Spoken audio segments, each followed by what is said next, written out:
All right, everybody, we're going to get started here.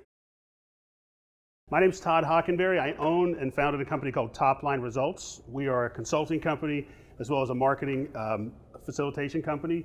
We work with clients to help them grow their business. And one of the biggest ways we do that is using inbound marketing tools and technology, like Dan Tyre just explained. And so to explain the difference, HubSpot's a software tool. We're the experts at it. So we help our clients apply the tool to get results. And the results are leads and sales.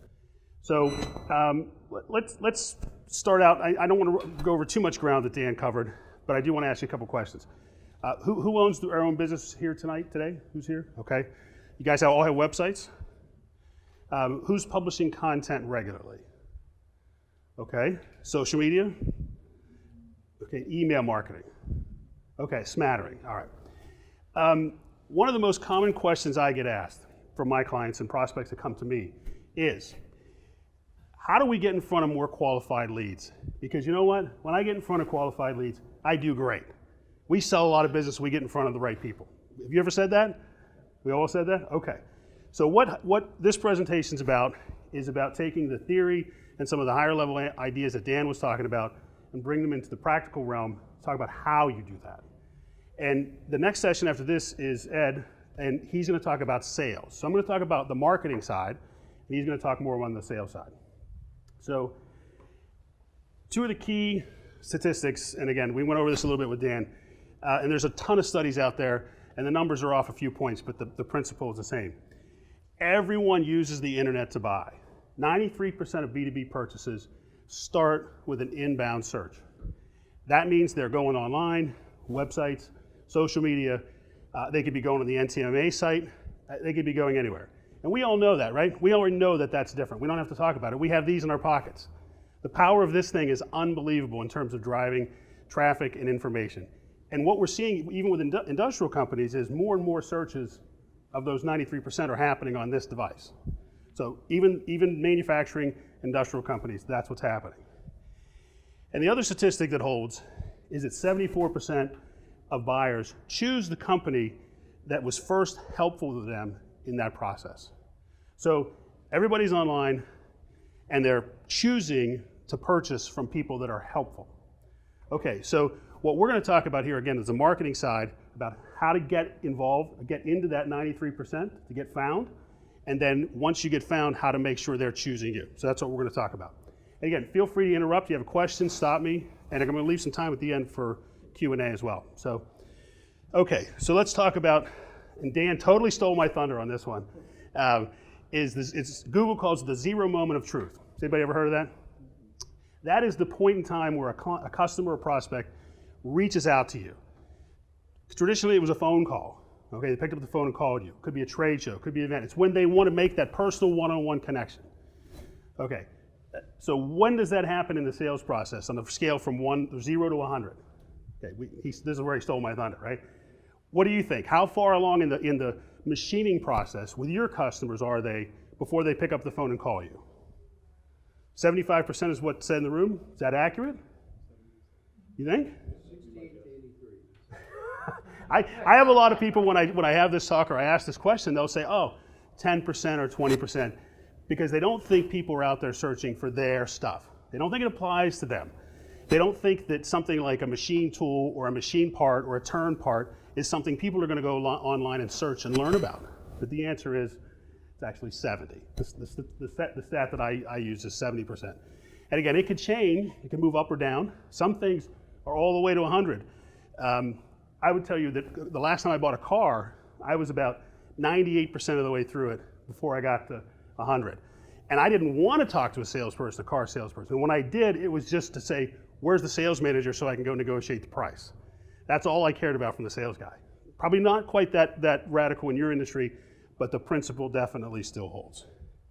Okay, so if you want to take advantage for your company of these trends that aren't going to go backwards, you're not going back to the days of the milk runs of sales guys and distributors and reps going around with catalogs and cut sheets and sales sheets and selling your stuff. It's not going back. So if you want to take advantage of it, you have to have a strategy.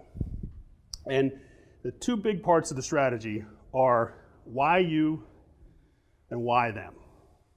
Okay, now you can talk to consultants, you can read strategy books, but at the end of the day, the bottom line is, why would somebody pick you and why would you serve them? So give me some reasons why in your businesses, why they would pick you. Just shout them out. Why would they pick you? We solve their problems. Okay, yes, and? We're highly certified. Certified, great. We make gears. A lot of people don't do gears. So it's unique, custom applications, great. We're easy to do business with. That's one of my favorites. I worked, when I got involved with inbound marketing was before I even knew what it was. I was put in, this is early 2000s, right after 9/11, and I took a job with a turnaround. And we didn't have any money, and we were turning this company around, and we came up with a branding strategy. And our why was, we're easy to do business with. We were the easiest ones to get a hold of. I figured I had nothing else, so I got people, so we're gonna be the easiest person to do business with. Anything else? Why would the people pick you? Local, great, good one. There's lots more. There's no right or wrong answer. Quality service. Customer service, okay, and why? What is customer service? What does that mean? Delivery, quality. Okay, and? Fast turnaround time. Yep. Pricing. Pricing, yep, absolutely. And we'll talk about this a little bit more, but when you talk about things like customer service, put a number to it. We retain 98% of our customers. Make it real, right? Because words like quality and customer service and fastest and best, they really don't mean anything anymore. They're overused, and you've got to be very specific. You've got to get to your why. What else? Make them look good to their boss, make their job easier. That's my favorite one. My favorite one is that I'm going to make you look good if you hire me. What I haven't heard yet is machines. I haven't heard tooling. I've heard capabilities is different. I haven't heard we've got Haas CNC machines on the floor. I haven't heard that. But one of the things I did before I came here is I got the pre-attendee list and I looked at every one of your websites. You know what's on every one of your websites? Your machines. Every single one of you put your machines on your website. Okay, you just told me that's not why somebody would buy from you, right? We love our machines. That's right. Oh, thank you. You love your machines. Does your customer love your machines? Does your customer care about your machines? Probably not. One machine. That's exactly right. They don't know. Why would they care about what machines? They don't care. They don't care about your machines. They don't care what your employees look like at the company picnic. They don't care, right? What do they care about? So why them? Why would you them? Why would you pick your customers? I heard a little bit custom specialty stuff, gears, right? So that's a market-specific why. Why would you pick your customers? And this is what Dan was talking about before with persona, right? You've got to understand who your market is. So why would you pick them? It's not everybody. You don't machine for everybody out there that needs a machine part, right? You pick who you're capable of helping. Exactly. What's the best fit for your, how do you help them? Your why has to fit their what I need. In a long story short, that's it. So what are some other ways you would chop up your market? I heard regional. You'd be strong in a region. Why would you want to be strong in a region? Because you don't have big parts, you don't want to ship across country. Shipping is a big one. Yep, absolutely, for machine parts. Exactly. Turnaround time. What's another big one? You can get face-to-face. Thank you for saying that. Exactly. People ask me all the time, you travel to see your clients? I say, heck yeah, I'm old school. I believe in face-to-face. I have much better conversations face-to-face with people than I do over the phone or over email. Now, technology helps, but face-to-face still matters, and it always will. Okay, so those are the two big areas of strategy you've got to nail down. Okay, so once you nail that down, then you say the keys to an effective strategy to take advantage of inbound marketing and the trends that are happening in inbound marketing is you've got to match their buyer journey. You have to be where they are with your marketing, your message, and your sales presentations. If you're trying to pitch to somebody who's just trying to understand whether I want a milled or a turn part, or again, whatever the technical issues are, you're going to miss it, right? If your sales guys walk into a call and you don't know what the issues are, and they pull out their catalog and say, here's our machines, here's our list of specs, here's our list of certifications, it's not going to work, right? You've got to match their journey. Some people are farther along the journey. They know what they need, right? So their decisions are things like, which vendor do we want? Now it comes down to pricing or delivery. But not everybody's there. What if you're talking to a designer that's designing the newest oxygen pump for a medical company that needs some machine components, but doesn't know what they need yet. You've got to be there in their journey when they're asking those questions. The how-to questions, the why do I do this, or what's the best? What material do I use? Exactly. Again, that's a big one. They don't know, right? I know I need something that can pass these specs or meet these requirements, but maybe I've got a client that sells torque transmission components, fractional drive components, gearboxes, things like that. And their pitch is they deal with composites. So we've spent a lot of time figuring out, why nylon versus aluminum, or nylon versus stainless steel. And it's explaining the differences in these materials. It's all educational, not selling a thing, just explaining, educating. Second part of it is you've got to personalize it. Ed's going to talk about this a little bit tomorrow for the sales process, but suffice to say the tools today allow you to personalize your presentation to where they are in the buyer journey. And it could be as simple as when you send them an email, you use their name in the Dear Fred, not Dear somebody. It's personalized. It can go even farther where with the tools like HubSpot, you can use what we call smart content, which allow you, based on their behavior, to feed them different information, different content. So if my friend Fred has been on our website and he's downloaded our how-to guide, I can send him something different in my next offer. Or when he comes on my website, I know him and I can show him something different. I can give that person a completely different experience on the website. They can get different content. So the days of you thinking of your website as this static thing that sits there, they're over. They're changing. Your website can be what your visitors want it to be. You've got to personalize your marketing to your audience, okay? So you can't just hand out the same old brochure, the same old catalog that you've always sent out. You've got to personalize it to their situation. Okay, so Dan hit this a little bit. I don't want to spend too much time on this, but the focus now becomes the buyer journey as opposed to your sales cycle. Who remembers the old sales cycle? Who's ever used Salesforce? You guys ever set up the deal stage and say, okay, when we talk to them, it's 10%, sales call visits, it's 25%, do a proposal, it's 50%, and there's this funnel, right, and it all comes out the bottom. It doesn't work. That's not the way they buy. They don't buy that way. They're all over the map. It's this three-dimensional cloud, and Ed and I have talked about trying to figure out how to graphically represent it. It's really hard to represent the journey now because it's all over the place. People are jumping back and forth, and they're over here, they're over there. But the bottom line is you've got to match their stages. And the basic 3 stages are that everybody goes through when they make a purchase. And if you're buying something like insurance online, or you're buying something from Amazon, you still go through this process, but you just do it quickly. You go through an awareness stage where you're trying to understand the scope of your problem, the possible types of solutions that are out there.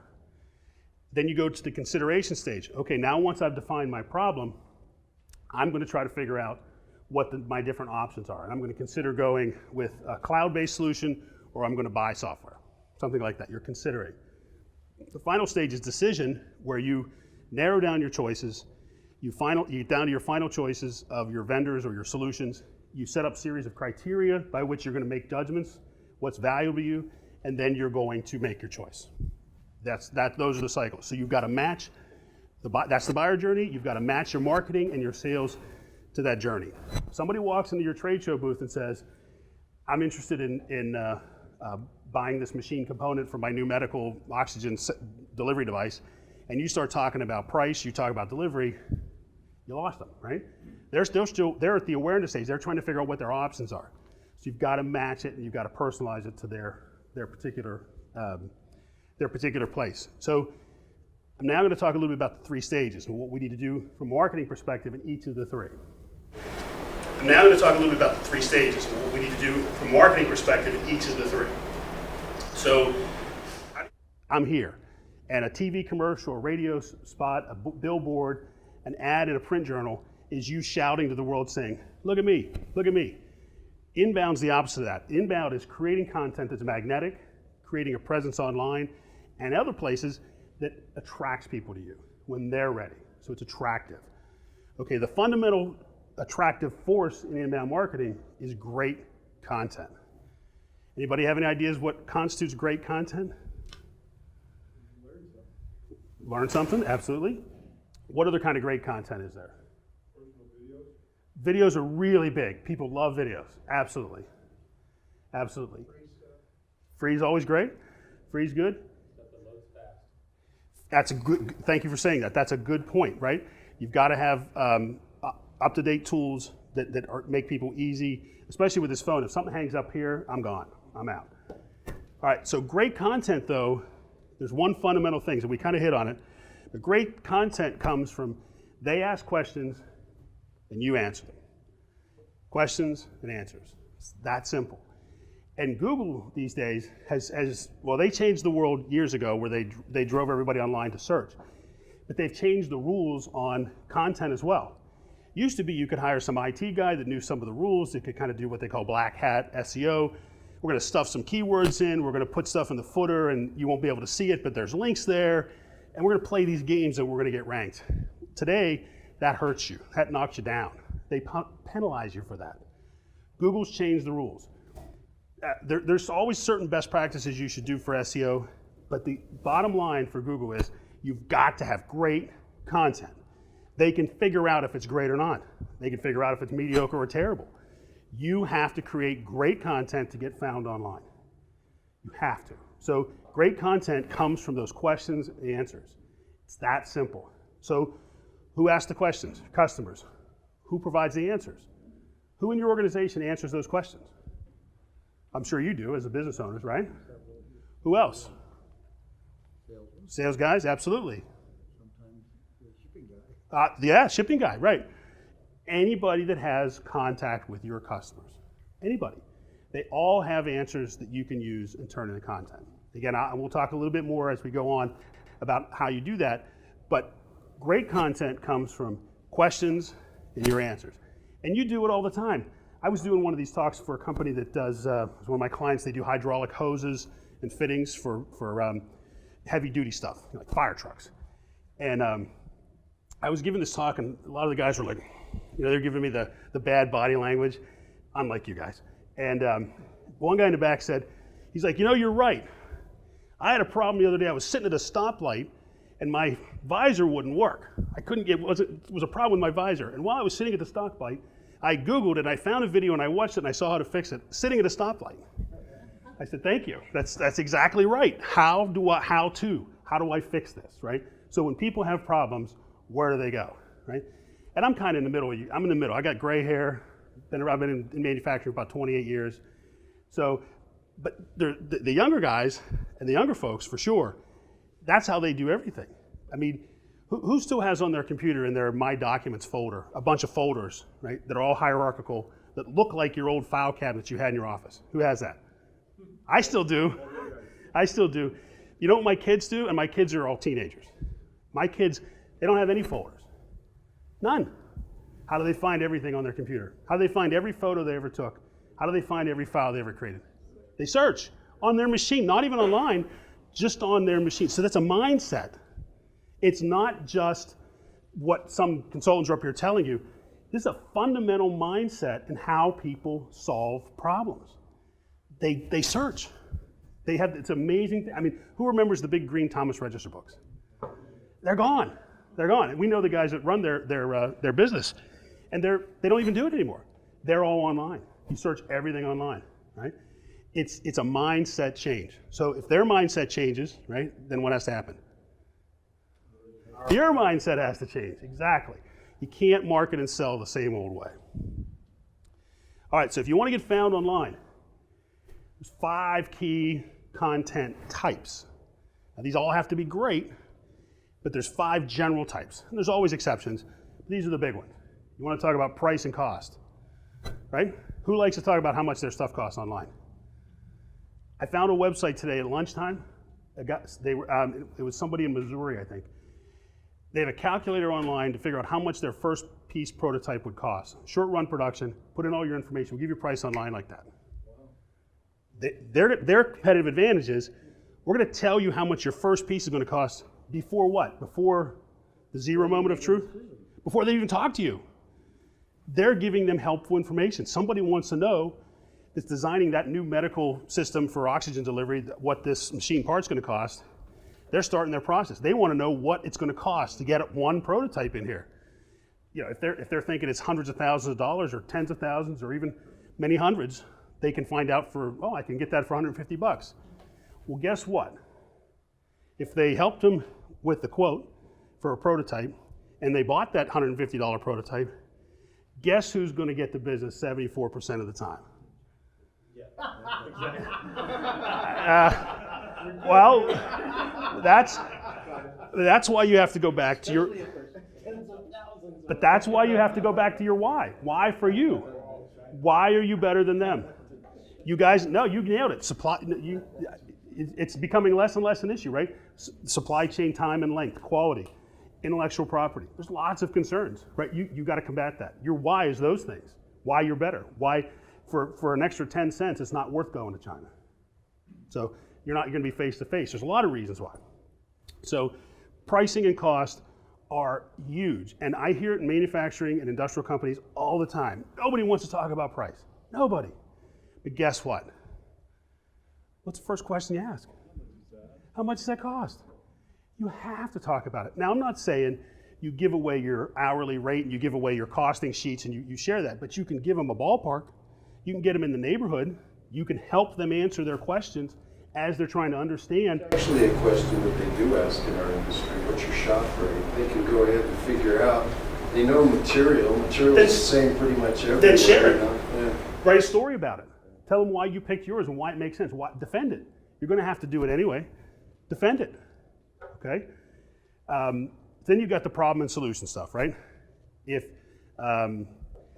need machine components fast, how do I get machine components in 2 weeks? It's a problem. What's the solution? What's that? So problem solutions. So what kind of problem questions do you get? Give me some specific ones from your day in, day out. You hear all the time.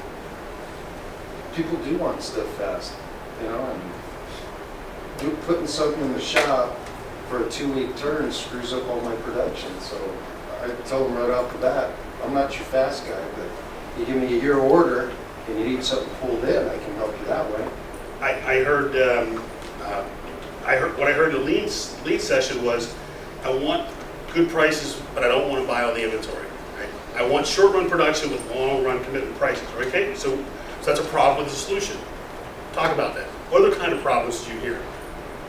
Material problems, I'm sure, right? How about design issues?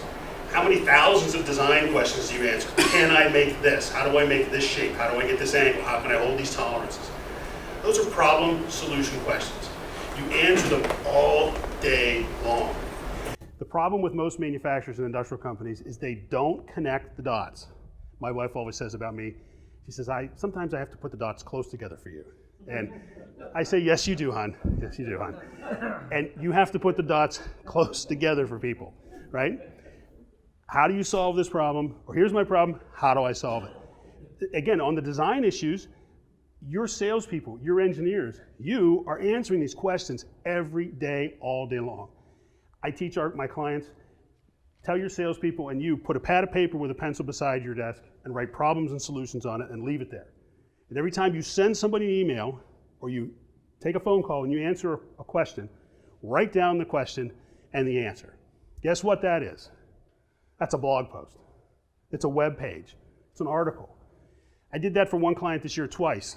And 2 times we did it, well, we did multiple times, but 2 of the times we did it, I took those questions and answers, I sent them to an editor of the magazine that was for their industry. This is tube and pipe industry. And I got 2 feature stories from those problems and solutions. Didn't cost a penny. Silver platter, they ran them, thousands of dollars worth of free advertising, editorial content, piece of cake, right? That's a dirty little secret, right? Print ads aren't going away, magazines aren't going away. As much as we talk about inbounds, people still like to read and see, they still go to trade shows. Get to know those guys. Editors love content. They're dying for it. You know editors, they're running trade journals. Help them with content, they're going to help you too. That's one of my little secrets to marketing success for manufacturing companies. Learn the editors in their industry, get them content. How to is a great one.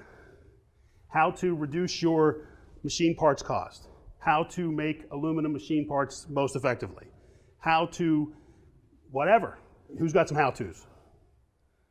How to kind of questions. How shorten my lead time, how to reduce my cost. These are all good ones, right? Lots of them. So how-to content really, really is great content. Because what do people search? How do I this? How do I that? How do I had one with one of our clients was in the fuel additives business.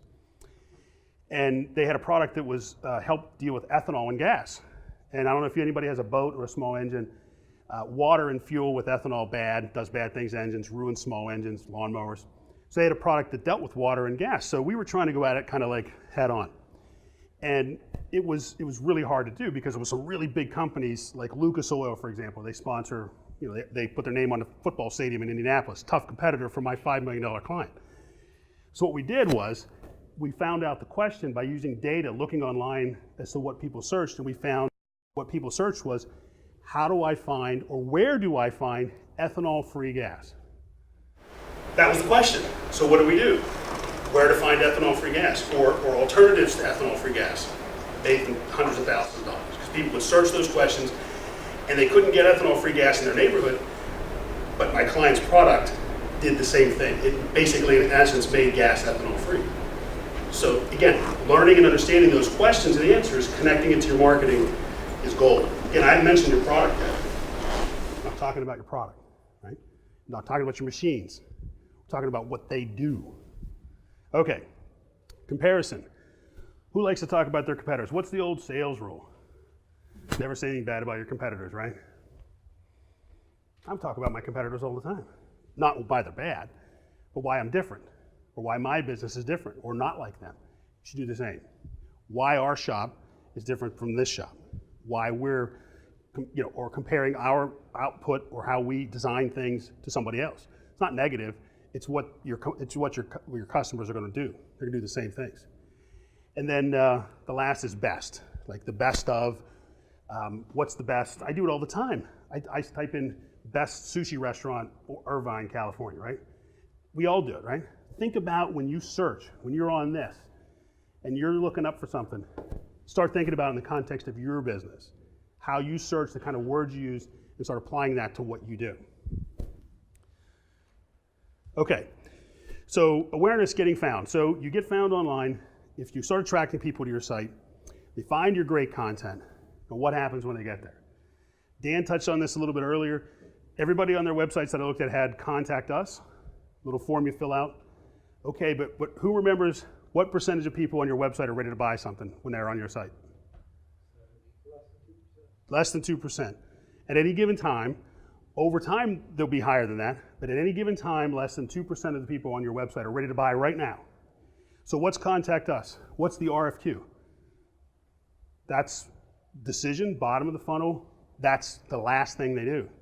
So those 98% of the people, you've got to have stuff on your site that addresses them earlier in the process.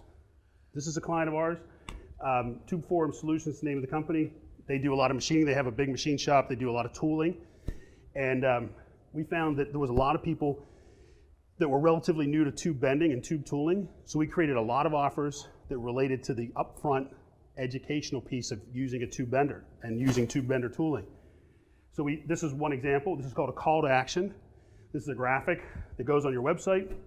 Introduction to tube bending, basics of tube bending guide, and the bend calculator. There's a lot of good stuff in there, right? So I'm going to learn about tube bending. I'm going to learn how to, and I'm going to get a calculator to figure out the formulas on how much I got to bend or what kind of tooling I need to use.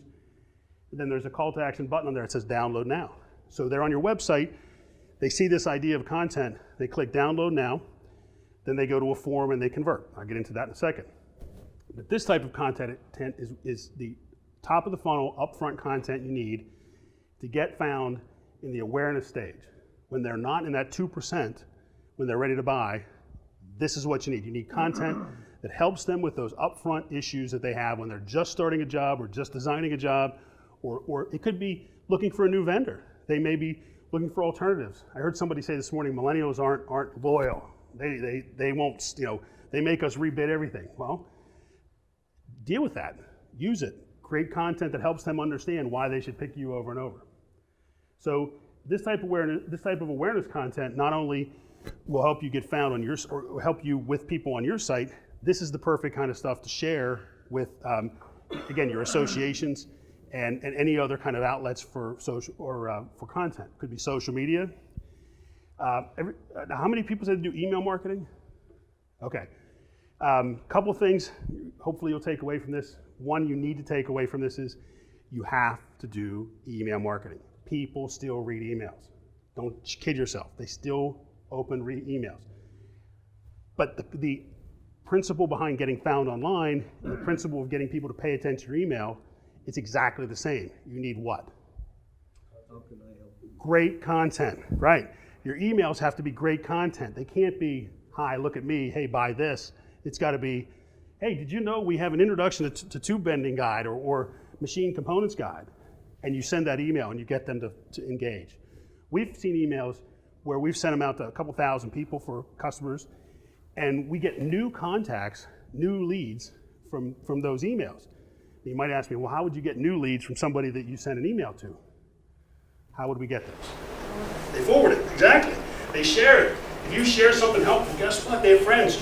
Would you all, people that you know and the relationships you have in this room, if you got something helpful in an email from somebody that was a vendor for machine tool shops or machining shops, would you share it with people in this room? Sure. Heck yeah, you would. Customers are exactly the same. Exactly the same. They're going to share it if you give them great content. That, and again, Ed, I don't know if you're getting into like referrals and things like that, but the idea of sharing, the sharing economy, right? There's Uber and Airbnb. Whoever thought of sharing their home or their car? There's a whole mindset change in millennials. I know, but lots of people do it. I live in Orlando, and Airbnb is a big problem in Orlando because the homeowners associations, people don't want them to do it, but people are, because they can make a ton of money, right? That mindset has changed. Same thing with search. Search is a mindset shift. Sharing economy is a mindset shift. It's a change in behavior. You have to get into that stream. You have to share. Okay, so once you've been found and you've been known by somebody, now you're in the consideration stage. So your prospects are going to be considering what solutions they're going to be looking for. So you need to change your focus from selling more to marketing more, okay? If you go back to that 0 moment of truth, if 70% of the process is over by the time they talk to you the first time, that means 70% of the process is marketing. 30% of the process is sales. It might be less. Who has a marketing department? Good. Who has a marketing person? Is it an admin?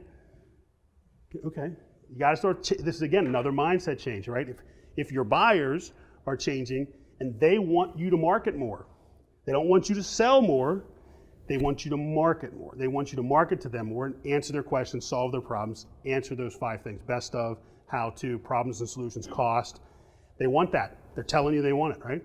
So it's about marketing. You've got to shift your focus from selling more to marketing more. And then once you've helped them, then you earn the right to sell them. And even then, you're not really selling them, as you continue to help them. You're helping them arrive at the right solution. I have clients, people that come to me, and I qualify them, and I get to a certain point, and I say, okay, we're going to stop. You're not right for me. You're just not a good fit for our company. I know 3 other companies would be great for you. I'm happy to give you a referral. Those people almost fall over on the phone when I tell them that. But it's the best thing I can do from a credibility standpoint. I don't want to waste my time with a client that I can't help and make a delighted customer, and they sure don't want to waste their time with me if I don't think I can help them. So the best thing I could do is have partners that I can share with, and I can ask them, hey, if you know anybody else that fits my persona, and I explain to them who my persona is for my business, they remember it, and then they give me referrals. And my personas, we call him Walt. Whoever saw the show Breaking Bad? Yeah, he's named after Walt from Breaking Bad. I have a dog named Walter too, actually. We really like that show. But Walt, from my persona, from my business, Top Line Results, is you guys. People that are own their own business, sales between 2 and 200 million, manufacturing, industrial, aged usually between 40 and 65, started the business, technical background. I mean, I know who my persona is, right? And when somebody comes to me that's not my persona, I gently qualify them and I move them to somebody who's a better fit for them. But I make sure they know who my persona is, so they can then refer me to somebody else. Same thing for you guys. You gotta help them and then earn the right to sell them. Okay, so in the consideration stage, like we said, 70% of the way through the purchase, through the process, before they speak to a sales rep. So more marketing, less selling. All right, here's one of my favorite recent examples of a good consideration type of an offer. And Ed and I did a project with a company, it's a German company that made packaging machinery. And we did some persona interviews where we interviewed a bunch of their customers and prospects. Actually, the prospect interviews, the people that didn't buy from them, was actually more interesting than the people that actually became their customers. I'll digress for a second. Who here actually talks to surveys customers regularly? Anybody survey people that didn't buy from you? Do you go back to them and say, you know, hey, sorry we lost the business. Can you explain to me your decision making? That's a great process. And you'd be shocked at how many people, if you have 100 people you can put in that bucket, you'll get 30 or 40 of them to talk to you. I mean, we've had clients come to us and say, we'll give you those names, but you'll never get them on the phone. They won't talk to you. And what do we get about 30, 40% of them to talk to us, something like that? And the insights they give us are amazing. So you want to dig in and understand from their perspective what's going on. So we were doing this persona project as part of a bigger inbound marketing project for this company called Rovima. And we found, pretty straightforward, wasn't very complicated, but we found that there was 2 times in the process that people asked the price question. One was early, in the awareness and consideration stage. And what were they asking for? They were asking for the budgetary number because they were buying capital equipment. And I think this relates to you guys as well, that went in next year's budget. So if somebody's designing something or trying to figure out what the cost of goods is, they're gonna need some budgetary number to figure out their long-term plans, right? So up front, they needed a budgetary number that was accurate and they could get quick. So what did we do? We gave them an offer that said pretty close and really fast. You need a budgetary number, we'll get it to you like that. So we connected the system to their sales team. If somebody fills out this form, immediately goes to the sales manager and to the relevant salesperson, and they have, was it 48 hours? We give them 48 hours, they have to respond, and they're doing it. And then we also have a detailed proposal request, which is later on in the process, where they would send in drawings, and they would get into more of an application discussion. Okay, so you've got to understand your persona, and what are the 2 key strategy pieces, right? We talked about, you got to match their buyer journey, and you have to personalize it. Match their journey, personalize. Right? So the budgetary number has to be match their journey because they're asking for it, and it has to be personalized to them. You have to be able to give them a number quick enough that they answered that question. So some of the tools that we use to make this happen, this is what we call a form that's on a landing page. So like your contact us page on your website is a landing page, and the form that somebody fills out is to gather the information is on that landing page. So you create offers, you offer them to people with graphical call to actions. They go to a landing page, they fill out a form. We don't need to get into all the technical stuff. But what happens is I gather information about this client on this site. Yes, sir. You need that much information, because I often don't want to fill out a long form. Wow, that's Name and email, doesn't that give you enough? You have to personalize it, right? So if you're giving somebody an upfront early awareness type offer, I would make the friction as small as possible. I would ask for name and email and as little as I had to ask for. Company names, you can look them up. Maybe I can get it from their email though. Not always. Not always. All these Gmail I know, not always, but a lot of times I can. So what I'm gonna do is personalize it. I'm gonna get that information early on in the process, and as I'm talking to them, I'm gonna change my form, and I'm gonna ask them different questions. This is gonna be a naked plug for HubSpot. The tool HubSpot allows you to do this really easily. It allows you to take these forms, and it's called progressive profiling. So you have a form, the first time they fill it out, you ask for name and email. The second time somebody wants to download something, you give them different questions. You don't ask them the same stuff. Next time you might ask them company and phone number. The third time you might ask them other questions. What's on this form is, there's actually more on this one. It has things like, what's your industry? What product are you packaging? And we're gathering all this information through these forms. That kind of a response. You do need You do. And you have to, the judgment comes in knowing the offer, knowing your customer, what stage they're in, and what they're willing to give you. So that's a great point. And that's a tough question, right? So you have to know the journey, and you have to be giving them something of value. That's probably the key test. If you're gonna ask a lot of questions, you better be giving something of value, right? So if you're giving them something valuable, you can ask more. But the tools allow you to get more and more information on them, and that informs your marketing, which personalizes your marketing. For this company, if they say, well, we're in the coffee business, we're gonna package coffee. Well, guess what?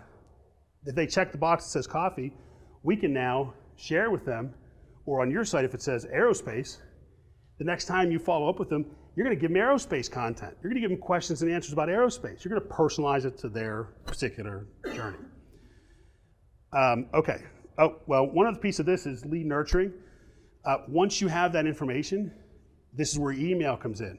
I know something about them, so I'm gonna start emailing them on a gentle, not everyday basis, gently, and I'm gonna give them opportunities to ask me the next level question, to go farther in the journey. If you have the email, you have to use it. Email's free, super powerful. I'm telling you, if you have good emails, good topics, good content, people open your emails. We see click-through and open rates for industrial emails, good ones. Click-throughs at 30 to 40%, open rates, 10 to 20%. Does this have an opt-in provision so your emails wind up with opt-outs? Legally, you have to. CAN-SPAM requires us to. HubSpot makes that easy too. They make it all, it's all baked in. And in the footer of every email, it has the unsubscribe or change your email preferences. But yes, you have to opt in and follow those practices, absolutely. And if you're doing international business, if you're collecting data from Europe, Ed's actually an expert on that. He could give you more detail than I could. There's different rules. So, but you definitely need to take that into account for sure. But you want that information early in the process, in the awareness and consideration stage, so you can market to them. So I can send them emails. Yes, ma'am. I noticed recently more and more incoming email from people who I don't know who they are is very personalized. So, and just really open any of that stuff, because you can tell sometimes that it's you know. Right. How do you make your email marketing look non-threatening to people? They're safe to open. Yeah, what's happening there is they probably scraped your email off your site. You probably have your name and your email address on there somewhere, and they found it. I get them all the time from my company. Dan made mention of it, and he on HubSpot's site. There's lots of resources, but there's lots of techniques to personalize it. I think the one he mentioned was putting your company name in the subject line, or something like that. I don't remember exactly what he said, but there are a lot of techniques to do to create emails that get opened and that don't get caught in spam. So you don't put things like free in your, or... It doesn't get caught in spam. It comes in through regular email, but I don't want to open them. Especially if they're like their personal application. They should know who I am. Well, the key should be the subjects, should be relevant subjects that are talking about those great content ideas. People will open them once they know you, right? If they've filled this form out, they know you. You're now helping them. If you send an email and they know quickly that it's you, there's going to be a lot more credibility there. So you pointed out a very significant problem, and you notice the data that I said. Good emails are open at 10 to 20%. Maybe you get more sometimes, but that means 70, 80% aren't open, and that's okay. But over time, people will open those emails. Over a 3 or 4 month period, most of the people on that list are going to open something. So you want to keep doing email. So how am I doing on time? 10 minutes. Wow, time's flying. The decision process, you want them to help them choose you. So when you get to the end of the process, people are going to be looking for credibility kinds of content. They're going to be looking for case studies and testimonials and how-tos. And again, I'll show you an example in a second here. The demo or test or sample is a big one. Again, I don't know how much you guys do that, where you would get into doing sample pieces, but certain industries, that's a big part of it. You could offer a free design consultation, assistance on their design. Again, quote requests are common, and depending on the business you're in, promotional type offers. So as you're going through that buyer journey, you want to keep that content in front of them, and you want to give them offers that'll want them to keep coming back to you. This is also when your salesperson's getting involved. Ed's going to get into this a lot more later after this session about the inbound sales piece. But suffice to say, content still wins at this stage as well. Great content that is.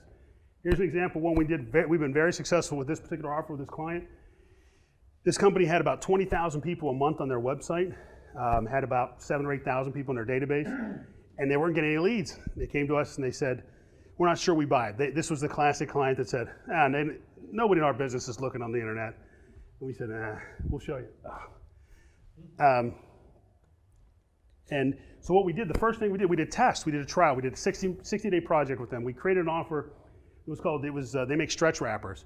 It was called the Semi-Automatic Buyer's Guide, Semi-Automatic Stretch Wrapper Buying Guide. So it was meant for people that are making a decision to buy one.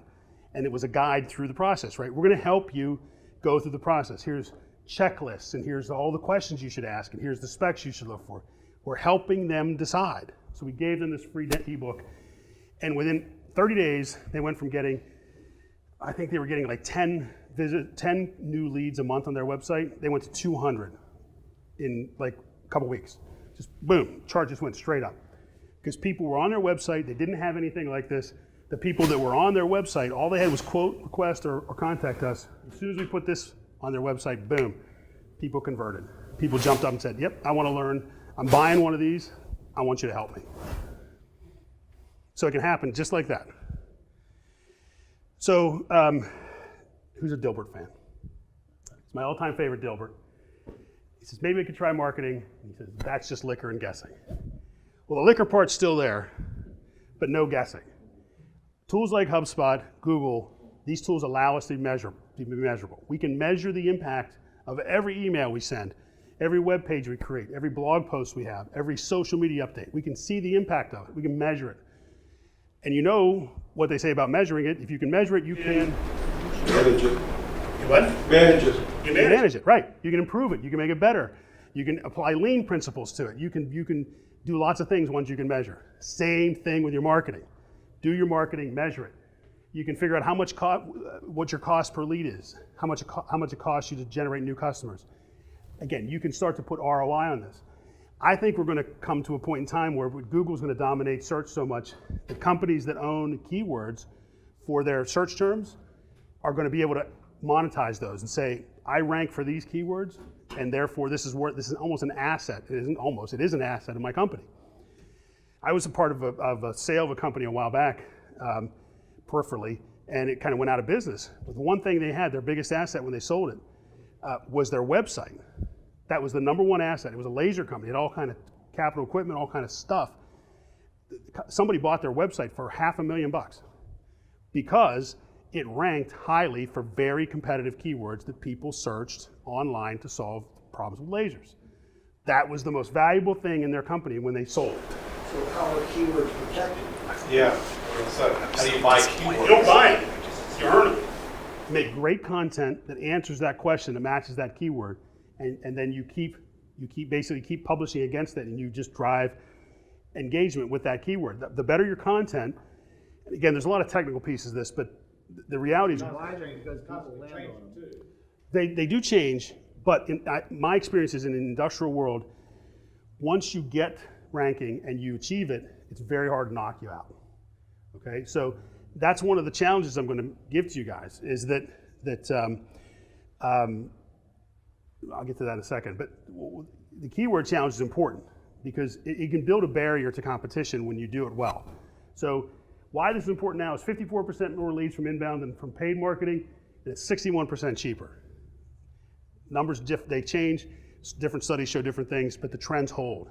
It's much less expensive to generate leads through inbound techniques than the traditional outbound techniques, which is cold calling, trade shows, and all that good stuff. So why is this important now? It's build barriers to competition. It's, you ever hear the quote, get there the firstest with the mostest? That's the idea. You get there with the great content first, very hard to knock out. That company I told you about that was dying, that I started this back in right after 9/11, we did keyword research. We were building website pages and building content, and that website's still #1 for most of those keywords 15 years later because they were the first to get there. So again, the key is to pick your niche, know why, focus on the specific problems and solutions that are unique to you, and go after keywords that relate to that. You're not going to necessarily be number one for CNC machining, but you certainly could be number one for CNC machining in Arizona, or number one for CNC machining in Phoenix, or number one aerospace CNC machining, something like that. You can certainly get them, but you've got to create great content around them to get that kind of ranking.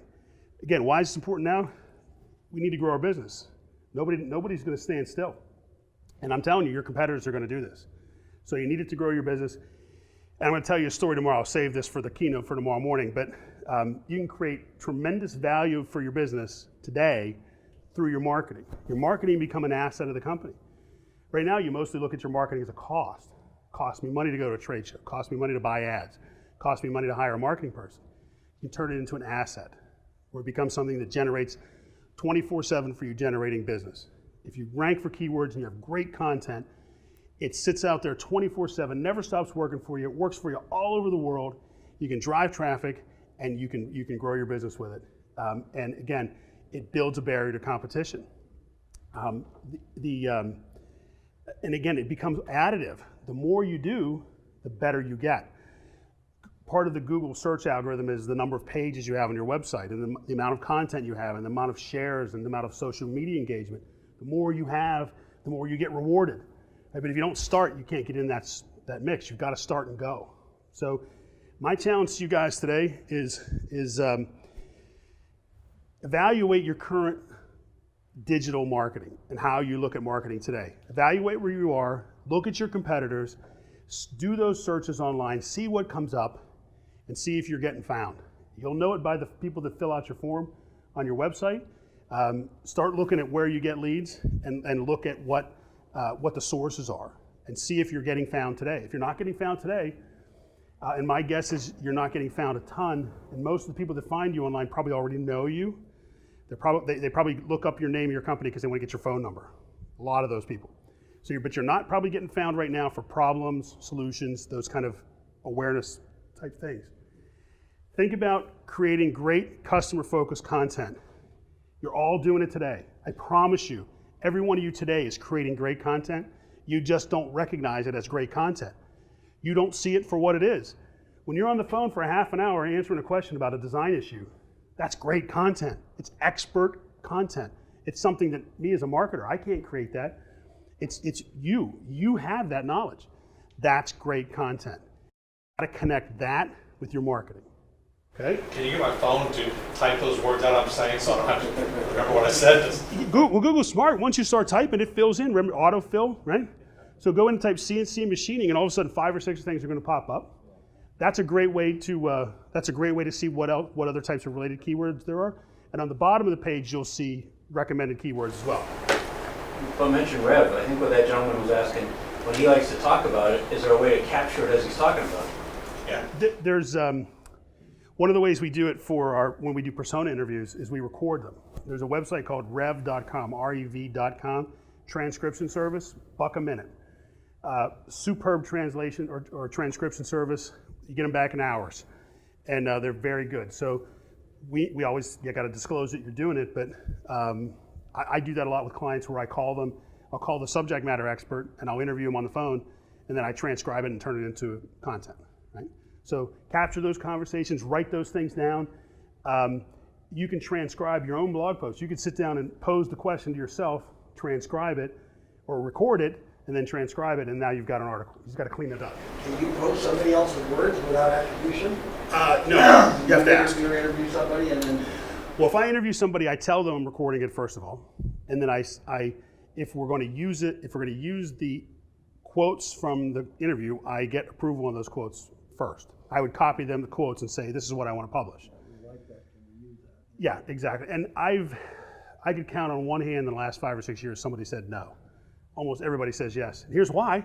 You tell them, we're going to link that content back to your website. We'll put your URL in our article, which helps your website, right? That's the what economy? That's the sharing. It's exactly right. It's sharing, right? People love that. So sharing economy, big time, big important. Think about investing in marketing automation. HubSpot is an amazing tool. It'll cost you a fraction of what a salesperson or an inside person would cost. It costs about what a trade show would cost you for a year. Unbelievable tool. You guys have my contact information, Eds. You can call me directly. I'd be happy to talk to you about it. I'll be here today and tomorrow. Unbelievable tool to put all this kind of work we're talking about under one roof and manage it. And then consider getting outside help. That's my one pitch, right? So I spent an hour helping you, right? I just pitched. That was my pitch. Hire somebody like me. Hire somebody like Ed to help you. It'll go a lot faster. We know how to get from point A to point B quickly. So that is my presentation. Does anybody have any questions? I didn't answer all of them, I promise you. Come on, somebody ask me a question. Better say again. Yeah. All right, well, like we said, we recorded this. We're going to share it. Our slide decks will be shared with everybody. My phone number's on the sheet. Ed's is on the sheet. You can call us, email us. We're happy to do it. Though I might record the call and use it as content on my website, or I might use the question on. If you go on my website, you'll see I have a whole page that's frequently asked questions, and I turned it around. Usually people use frequently asked questions to answer questions about their business. My frequently asked questions are the ones you ask. They're the ones that I get asked all the time. So I publish all the answers on my website. Gentlemen, thank you very much. Ladies and gentlemen, thank you very much. I appreciate the opportunity to be here, and thank you.